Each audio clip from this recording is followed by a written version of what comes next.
¿Cómo están? Muy buenos días o buenas tardes, porque justo al mediodía nos encontramos de lunes a viernes acá en Yo Vivo Aquí, financiamiento del Fondo de Fomento de Medios de Comunicación Social del Gobierno de Chile y también del Consejo Regional. Queremos saludarle a usted primero por la sintonía, gracias porque ya nos conoce que al mediodía y por espacio de una hora tenemos una grata conversación con personajes, con personalidades, con amigos, con cercanos, con gente que vive aquí en nuestra quinta región y que tiene algo que comentar, indudablemente. Quiero señalar que estamos en la frecuencia digital 5.3 en Santiago, estamos en UCB TV, 4.3 señal digital aquí en nuestra quinta región, en UCB Radio 103.5 también estamos transmitiendo y en nuestra web ucbtv.cl. Aquí me tengo que poner los lentes. Voy a presentar inmediatamente, voy a hacer aquí, usted sabe que estamos trabajando a modo teletrabajo, digamos, así que aquí tengo nuestro estudio y ahí vamos a hacer el primer pinche, ¿no es cierto?, para que veamos ahí en cámara a nuestro invitado y déjenme presentarlo, Miguel Landero, secretario general de la corporación, estamos hablando de la Cámara de Diputados, es el máximo cargo administrativo. Es una extensa carrera en el servicio público, su firma aparece en todas las leyes, vamos a estar hablando, hombre de confianza en todo caso, ¿eh?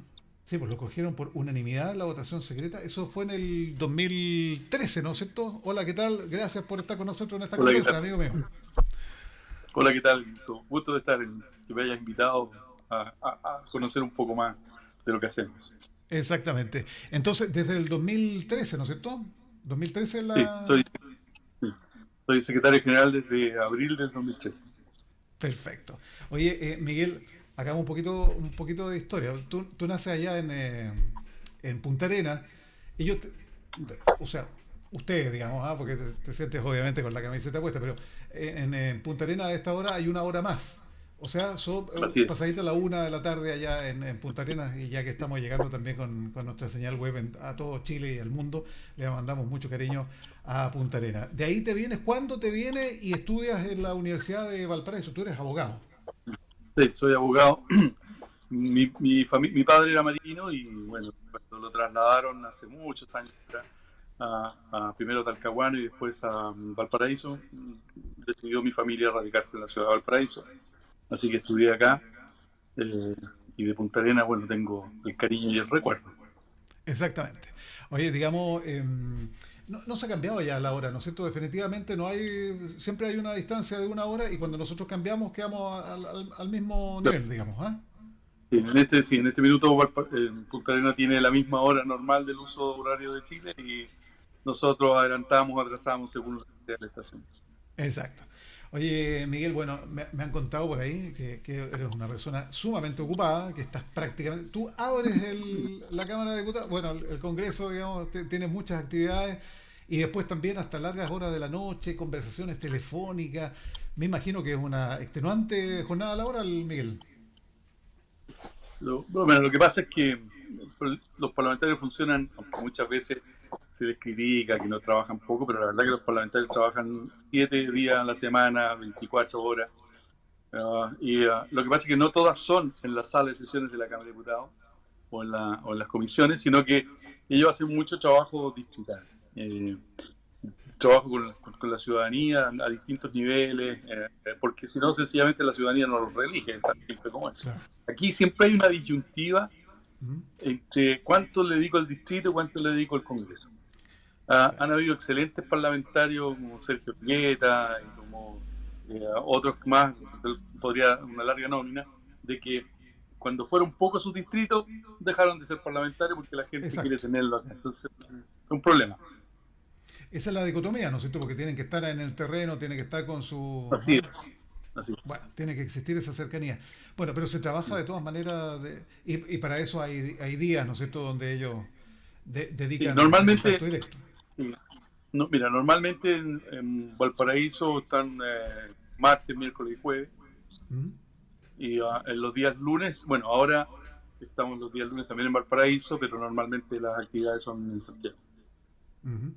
Miguel, bueno, entonces deja Punta Arenas, vienes por acá y resulta que en el año 1990, o sea, estaba partiendo la democracia definitivamente y tú ya llegas a Así trabajar es. al Congreso. Lo que pasa es que yo trabajaba en otra actividad y era la pesca, entonces me estaba dedicando con una empresa X y uno de los gerentes salió electo diputado y había que ayudarlo en el tema de la ley de pesca. Y cuando llegué al Congreso, yo vivía en Valparaíso, pero trabajaba en Santiago, entonces volver a Valparaíso, estar cerca de mi familia era lo mejor. Y se fueron dando las oportunidades y me quedé en el Congreso, ingresé a la planta de funcionario y después hice una carrera que ya lleva 30 años en la institución. Siempre nos gusta, junto con comunicar y conversar, tratar de explicar un poco, porque la gente no tiene mayor conocimiento. ¿Qué es lo que hace un secretario general de la corporación? De Mira, hecho, tengo entendido que tienes a cargo, ¿cuánto? 400 o algo así de funcionarios, ¿no? son la planta, la dotación en realidad, que es ¿Mm? planta de contrato, somos 450 funcionarios.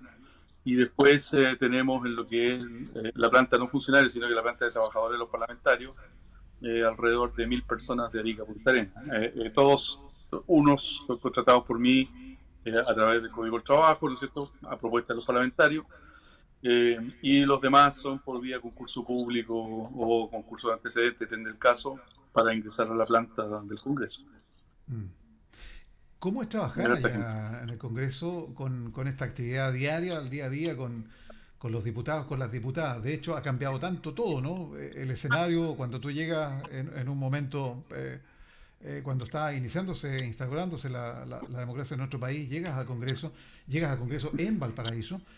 Ha cambiado tanto que ahora es Cámara de Diputadas y Diputados, haciendo también esa salvedad que es sumamente valiosa, un aporte súper importante, que a lo mejor pasa un poco inadvertido. Entonces, ¿cómo ha sido trabajar todo este tiempo? ¿Cómo te has sentido y si te has dado cuenta? Porque cuántos años, imagínate cuántos años llevas ahí. Mira, yo diría que hay como dos etapas. Es decir, a mí me ha tocado dos instalaciones del Congreso. La primera como un actor más bien secundario, cuando en el 90 se instala el Congreso, habían cerca de veintitantos años, ¿no es cierto?, de interrupción de la democracia, las cosas habían cambiado, había una ley orgánica que antes no existía, y muy poca gente antigua. Entonces, esta era una cosa que la gente no la aprende en la universidad, es un oficio que se aprende en el propio Congreso, Ujú. y éramos muy pocos funcionarios, cerca de 200 y tantos, de los cuales no más de 80 venían del Congreso del año 73. Para que tú te entiendas, el servicio parlamentario en este país nace con el Congreso, nace en 1811, después tiene algunos bajones, pero desde 1830 en adelante es permanente. Es decir, estamos hablando de una planta que tiene casi 190 años. Es decir, son pocos los servicios en Chile que pueden decir que tienen 190 años de existencia. Oye, Y Miguel, para el Senado vale algo lo mismo. sí, bueno, una historia increíble. Me imagino que tiene Mm.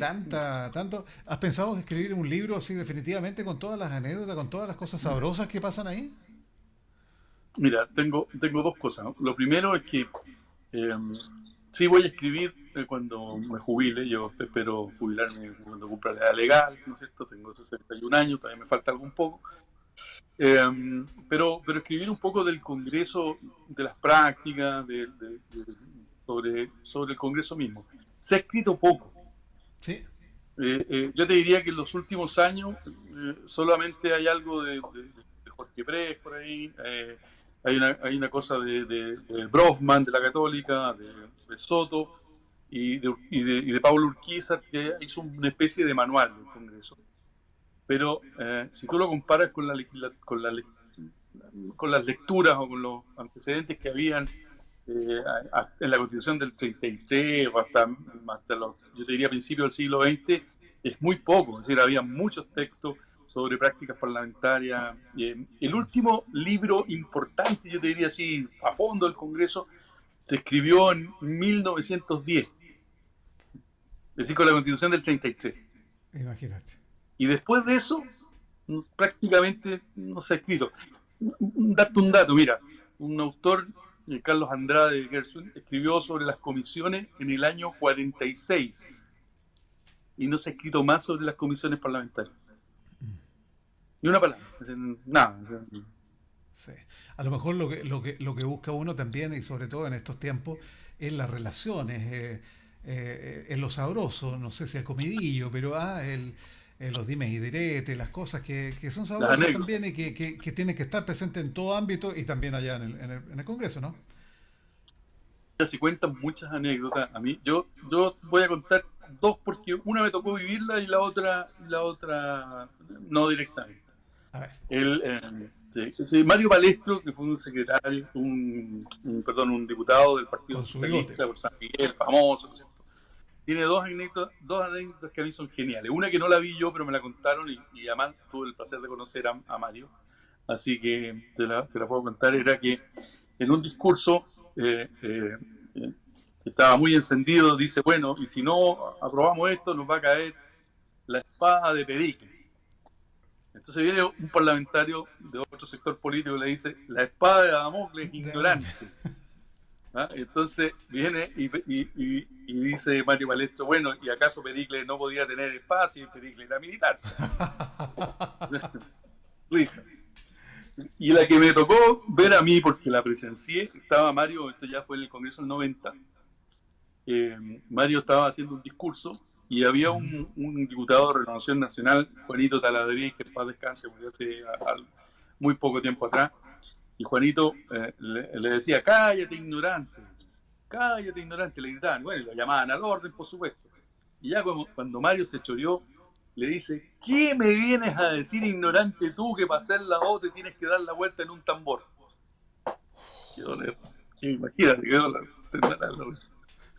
Y hay muchas anécdotas así. Me imagino. Muchas anécdotas. Sí. Oye, y muchas cosas que también tienes que reservar, ¿no? Porque, a ver, eres un hombre de confianza absoluta. Imagínate que te escogieron por unanimidad y el voto era secreto. Así que imagínate el respaldo que tienes.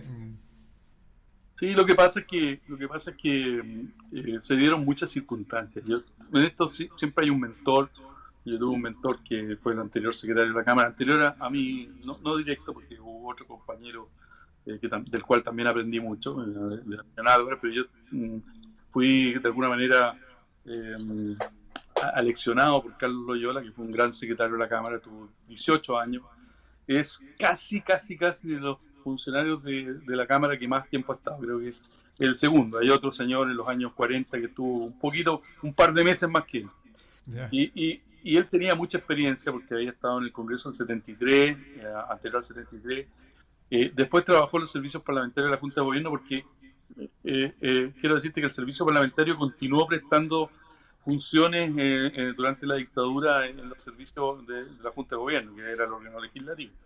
Y por lo tanto era un señor que tenía mucha experiencia y yo creo que trabajé con él de sus 18 años, prácticamente 15 a su lado.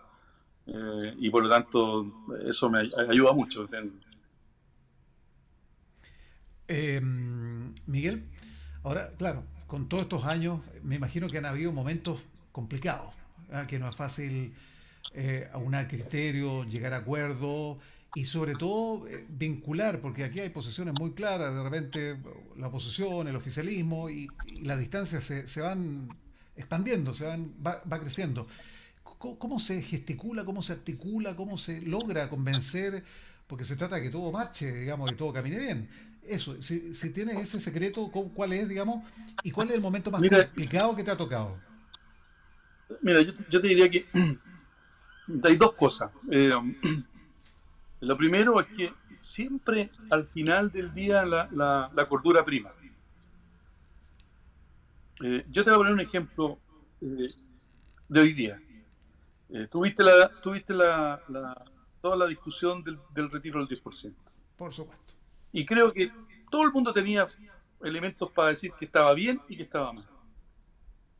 Pero al final primó la cordura y pareciera ser, y porque hoy día muchos lo reconocen, que no fue una medida tan mala. Es decir, puede que tenga efectos en el futuro. Yo no quiero entrar en el detalle porque no me corresponde, pero hasta la AFP salieron un poquito fortalecidas, que le hicieron bien, que pagaron la plata, etcétera, que la plata estaba, que no... Bueno, hay una serie de cosas. No digo con esto que no puedan cambiar el sistema, pero lo que te quiero decir es que al final primó la cordura. Es decir, y la cordura cuando tú tenías que ambas cámaras aprueban este proyecto al final del día por más de los 2/3 de los votos, bueno, quiere decir que gobierno y oposición, de parlamentarios me refiero, Sí. todos se pusieron de acuerdo. El gobierno, con justas o no justas razones, ellos tendrán sus motivos, tenía una opinión distinta, creía que había otra fórmula, pero mira, nadie es dueño de la verdad en política. Todos somos dueños de un pedacito de la verdad. Sí. Y yo te digo, no creo que nadie quiera hacer mal para Chile. Es decir, si alguno podrá estar con una fórmula mejor, otra peor, y la ciudadanía decide, y la gracia es que cada 4 años tienen la posibilidad de decidir. Ya, pero Miguel, ¿tú dirías que ese fue el problema más, digamos, lo que te ha tocado vivir? ¿El No, momento más angustiante? No. A ver si... no. Mira, yo creo que te voy a ser bien franco, mi momento más complicado fue cuando la Cámara aprobó el aumento de parlamentarios a cero costo y nos encontramos con 1000 problemas. Es decir, no había espacio físico, había que hacer inversiones, no teníamos dinero. Y entonces era presidente de la Cámara Aldo Cornejo, me acuerdo. ¿Ya? Entonces yo fui a decirle, oye, Aldo, ¿cómo lo hacemos? Entonces me dijo, tú eres el secretario de la Cámara, yo soy el presidente, yo duro hasta el próximo mes de marzo, y por lo tanto, hazte un buen plan, me dijo. Y fueron 3 años muy complejos, porque había que instalar una cámara completamente nueva el 11 de marzo del 2018, y partimos de cero. No había nada. De hecho, ni el edificio estaba... Yo creo que sí, es más complicado. Fueron los 3 años más complicados. Todas las canas que tú me ves aparecieron ahí en esos 3 años porque era mucha responsabilidad. Ahora, eso no te quiero decir que yo lo hacía solo, me tocó grandes presidentes, el propio Aldo, que puso mucho empeño. Miguel, con el Ejecutivo actual, digamos, con el presidente Piñera o con algún otro presidente o presidenta, digamos, ¿te tocó alguna interacción, alguna situación en puntual? Mira, yo permanentemente con los presidentes tenemos contacto porque nos vemos por lo menos 2 o 3 veces en el año. Y bueno, los presidentes al final terminan acordándose de uno, por lo menos de la cara de uno, no sé si el nombre y todo, pero de la cara de uno. Y tengo una anécdota muy simpática con la presidenta Bachelet. Nosotros, yo era secretario de la Cámara y antes que ella asumiera su segundo mandato, y me correspondió ir a una actividad parlamentaria a Concepción, y coincidimos en el avión. Entonces, cuando tocó el salir, ella venía con una escolta y otra gente, y se generó un poquito de tumulto. Entonces, cuando va a salir ella del avión, me dice, yo venía a continuación con una compañera de trabajo que andábamos en una comisión, me dice, perdón, discúlpeme que lo haya hecho esperar. Entonces yo le digo, señora Bachelet, no se preocupe, mientras yo no le haga esperar el día que tenga que firmar su decreto, si usted gana la presidencia no hay problema. Y ahí ella me dijo, ya sé quién es usted, me dijo, ya me acordé de quién es usted. Fue divertido. Ya. Bueno, porque la verdad, por lo demás, ¿no? Es decir, tanto el secretario del Senado como yo firmamos el acta de proclamación, no el acta de proclamación, sino que el acta de cuando ellos sumen la presidencia de la República. Me tocó firmarla con ella en su segundo mandato, y con el presidente Piñera me ha tocado ahora firmarle su resolución. Tengo copia, por supuesto, en mi casa que quedarán para los nietos. Oye, Miguel, bueno, y esto cuando lo dije al comienzo de la entrevista, ¿no es cierto? Esto de que firmas todas las leyes, que aparece tu firma, digamos, ahí, Sí.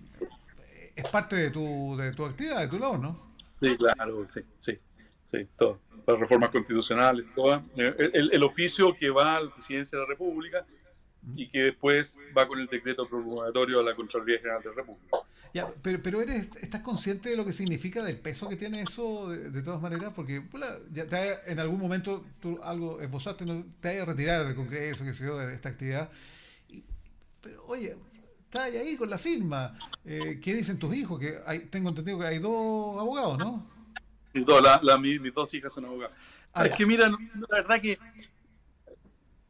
la firma el tema de la firma es una cuestión de alguna banalidad nomás, pero no tiene una gran trascendencia. Hay algunas leyes a lo mejor que voy a firmar con con mayor cariño que otras porque las siento más, qué sé yo, pero son tantas las que firmo todos los días, son tantas las cosas que firmo todos los días que no me preocupo mucho de eso. Sí, me queda para el recuerdo, como te decía, el acta de que los presidentes asumen la presidencia de la República, porque es un hecho histórico que queda en los anales de la República, pero en lo demás no, porque es parte de una función que a mí tuve en fortuna de asumir en estos años y espero hacerlo lo mejor posible. ¿Cómo es la convivencia ahí, Miguel? Entendemos, ¿no es cierto? Hay una opinión pública que dice que es súper eh, acusadora, cuestionadora de la función parlamentaria. Eh, ¿Cómo lo ves eso? ¿Cómo se puede entender desde tu punto de vista? Son personas, ¿no es cierto?, proa, que están trabajando, que están ejerciendo su labor con no sé cuántas horas en el día y que dan todo su esfuerzo. ¿Por qué eso no trasunta? ¿Por qué eso no se traspasa, digamos, a la ciudadanía? ¿Cuál es el problema? ¿Qué es lo que está pasando? Bueno, lo que pasa es que siempre hay, toda la vida ha sido igual, esto te puedo colocar miles de ejemplos históricos. Siempre se va a producir una relación de tirantez entre los electores y los elegidos. ¿Mm? Porque desafortunadamente los elegidos no pueden darle el gusto a los electores en todo.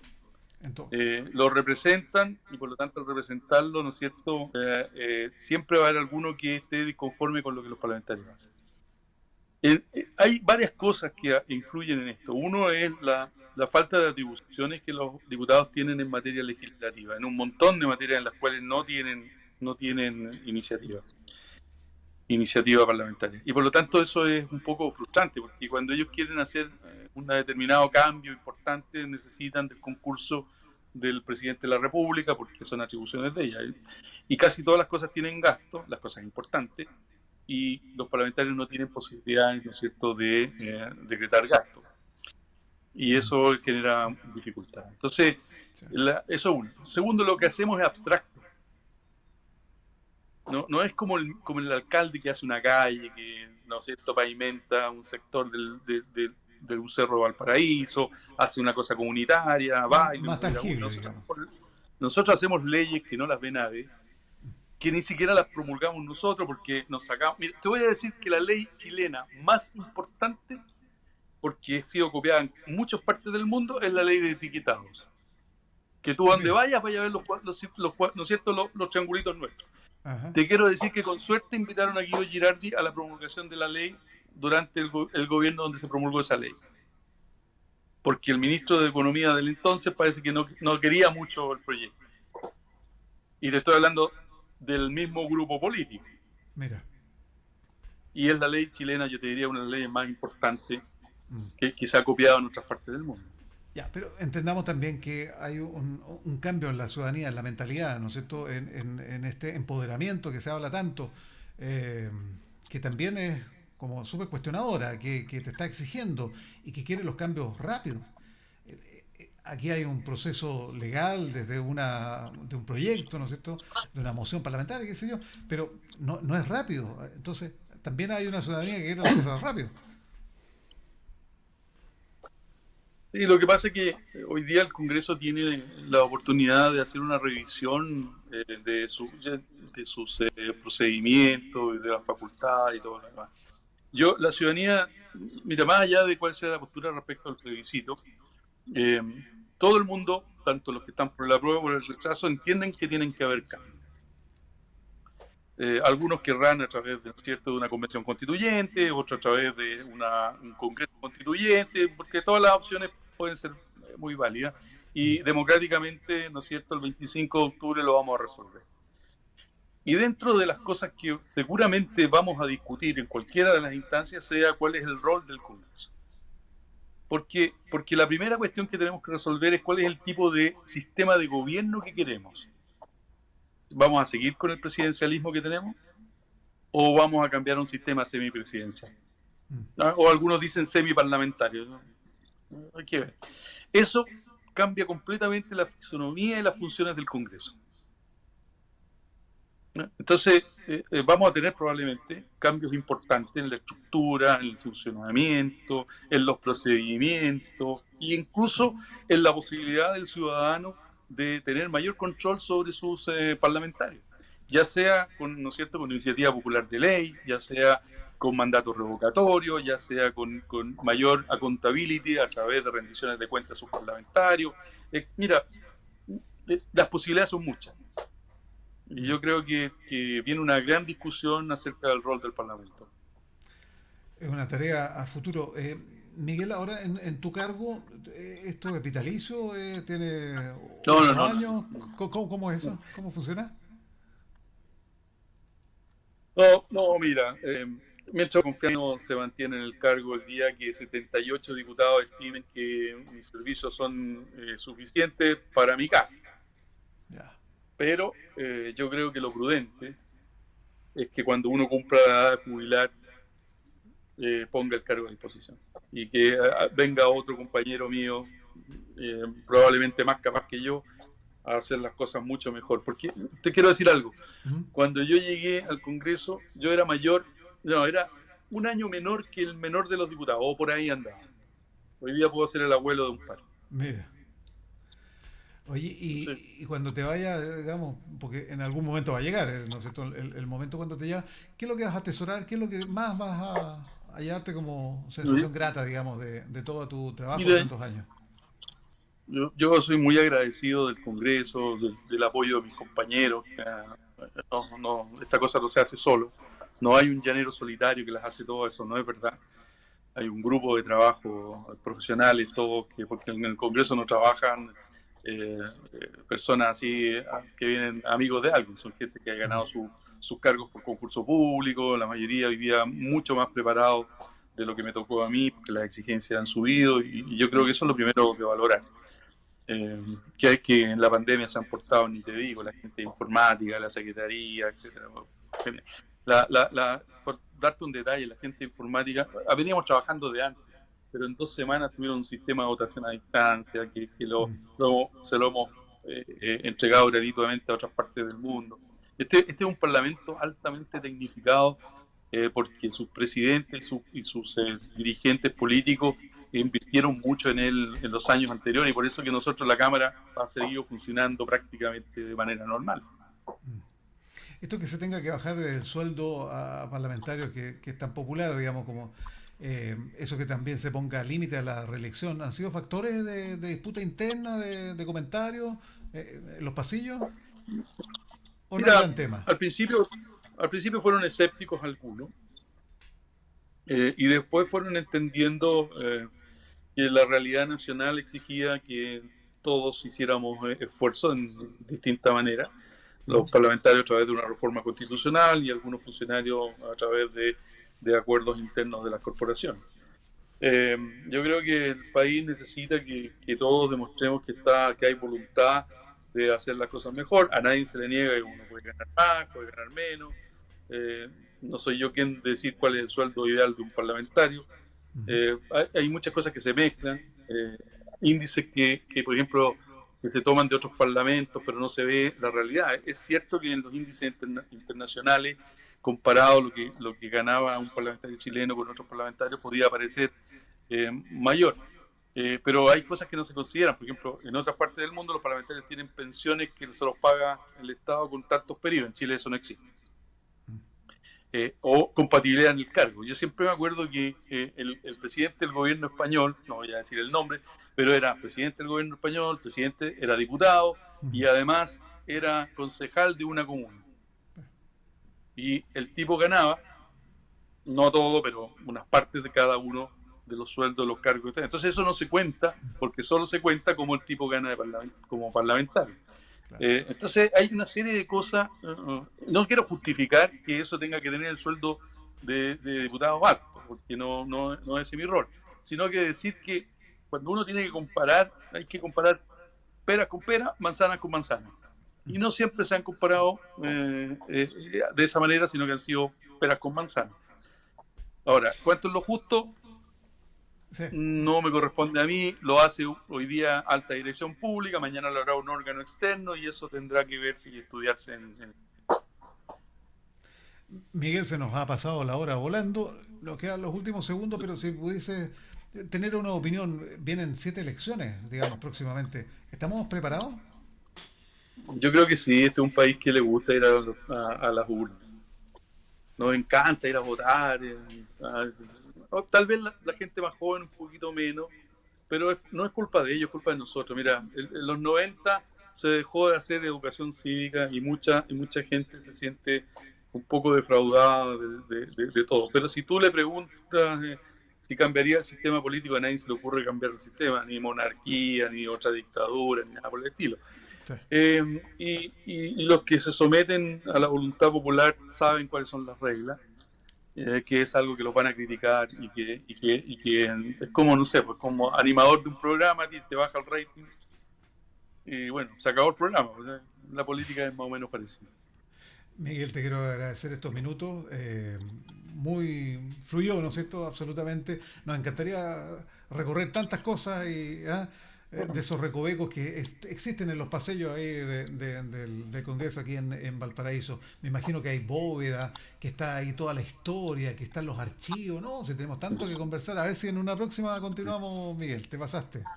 Sí, oye, mira, encantado. Fue, ¿cómo te puedo decir? Muy ameno. Eh, sí, hay miles de historias, miles de bóvedas, miles de documentos, cosas que la gente ni se imagina.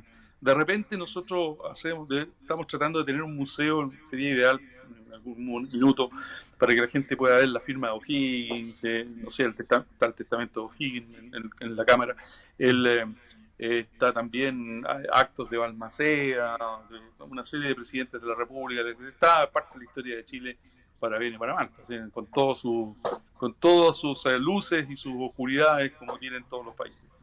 Muy bien. Gracias, Miguel. Nos encontramos en una próxima oportunidad. Que esté muy bien, ¿ah? Ok, un gusto, que esté muy bien. Chao, gracias. Ahí está Miguel Landero, entonces secretario general ahí de la corporación. Estamos hablando de la Cámara de Diputadas y Diputados. Interesante entrevista. Vamos a hacer el intermedio que tenemos que hacer en este horario. Nos preparamos también para el segundo bloque. Así que espérenos, estamos de vuelta.